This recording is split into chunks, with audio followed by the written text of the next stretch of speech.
Hey, ladies and gentlemen, I just want to give you a little information about your project that's starting today. So if we come on down, look at week 4, and you go into the same folder for September 29th here, you've already had your Roman test. Hopefully you just did that, did a good job.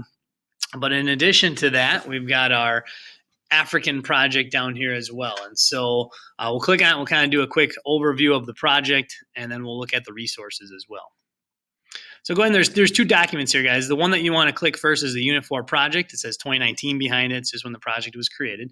And then you've got a matrix, which will help you fill in information and do research for it. So if we start with the project first and take a look, here's our project. And if you look down, you can see that what you're going to be doing here for Ancient Africa, for the Unit 4 section of Ancient Africa here, you're going to be looking at creating an Adobe Spark page. It's kind of like a web page, which will be for Chapter 8 content in our book. And you're going to try to show us that you have learned the objectives. We'll take a look at the objectives here in a minute. You must create an Adobe Spark page that helps you answer the objective questions that we have below. You can use your textbook in Chapter 8. You can use any other kind of research objectives that you might have to help you or research places like websites or resources that we've given you online as well to help you answer those objective questions. And so a couple big things, guys. All work must be in your own words. Don't copy and paste things. That's plagiarism. That will literally get you kicked out of college when you go there, or it would definitely get you into trouble and probably get you a 0 in class. So do not copy and paste things into your project. Make sure you're citing your sources, all right? Your textbook or websites must be cited on your project. And then finally, we're actually going to have to kind of can the group work. It's not going to work for this one, all right, with under the COVID guidelines we have right now. When we look at the I can statements, we're going to be talking about the Bantu migration and language. We'll be taking a look at a couple of the characteristics from Swahili, Ghana, and the Mali Songhai cultures, and we'll also be looking into some of the long-distance trade of those cultures as well. And so here's the big objectives you have. Objective 1, you can use Chapter 8, Section 1 in your book. You can also use other places as well to help you find that information, but it says describe Bantu culture and migration. Okay, it's simple.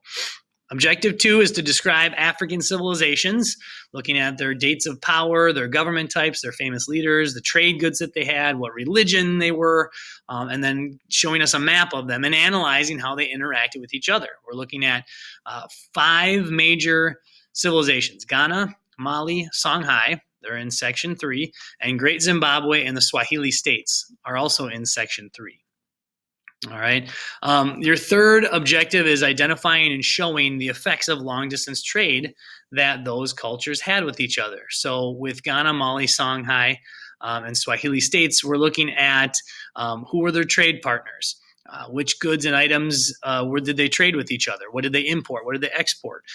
What kind of trade routes did they use? Where were they trading from? Was it the Sahara? Was it the Indian Ocean? Where did they trade? And then finally, how did the coming of Islam, all right, the religion of Islam, how did that affect the culture and change the culture of these trading states? All right. So again, resources that can help you out here. You're looking at your textbook, Chapter 8. There's an African civilizations chart that can help you as well.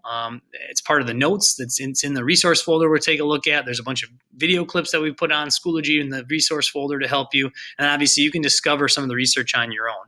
And this is a breakdown of the points for each of those objectives. All right, kind of what we're looking at. The total is 50-point summative. So it's actually bigger than most of the tests we've done so far.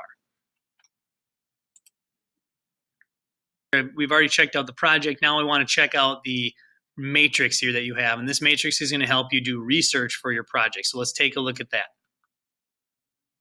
The matrix that we just opened up, and you can see here the very first part, it says use your textbook and other resources on Schoology or the internet that you feel would be helpful here. We've already given you your first source because you're going to use Chapter 8, Sections 1 and 3 of your textbook. So we've given that one to you. You should have at least 3 sources. So you need to have minimum 2 other sources here. Probably you're going to have more than that when we start to look at the other resources here. So you've got the place to write down your resources that you find. Down here, you've got a place to answer the question for Objective 1. So you can see we've given you a way to kind of break down the question and add a little bit more for your objective number 1 there, describe Bantu culture. All right, so we have describe the culture and then give us a little explanation of it. All right, for that. Down here, you can see we've got a place for you to fill your information in for Objective 2. You're describing these civilizations. We have Ghana, Mali, Songhai. We've even given you page numbers for them. We've given you a place to write down information about them, and then kind of explain how they interacted with each other. Those 3 civilizations do interact with one another. And then we have the other 2 down here, Great Zimbabwe and the Swahili states, and again, a place for you to write down how they interacted with each other as well.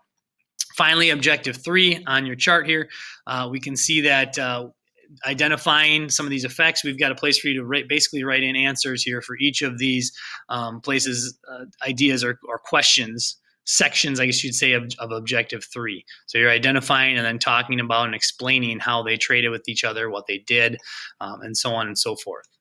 All right, so that kind of wraps up, ladies and gentlemen, looking at the matrix and just in general looking at the project here, but we'll show you some of the resources now too. We've gone back out to the main folder for September 29th. So we were just inside the Africa project. We looked at the matrix. We looked at the project overview itself. And now down here, we have the Unit 4 project resources. So if we click on that right there and you kind of look through, you can see all kinds of different resources that we are giving you right now that can help you with Objective 1, 2, and 3. A lot of them are videos. There is a set of notes here as well that could help you with Objective 1, but a lot of information here that will help you find out more information. Again, these are different sources, so if you use any of them, you have to make sure you cite those sources on your matrix, your research matrix. Again, your end idea here is to create a website using Adobe Spark page, not Adobe Spark video.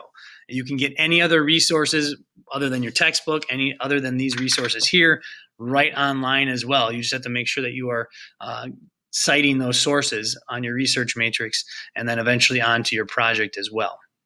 All right, so this is kind of your introduction to the project. We'll have another kind of story. We'll have a chance to kind of talk to you about the Adobe Spark page and how to edit that and create that after we get our research done. All right, so you'll have the basically a couple of days here to work on this in class, and then you'll have opportunity.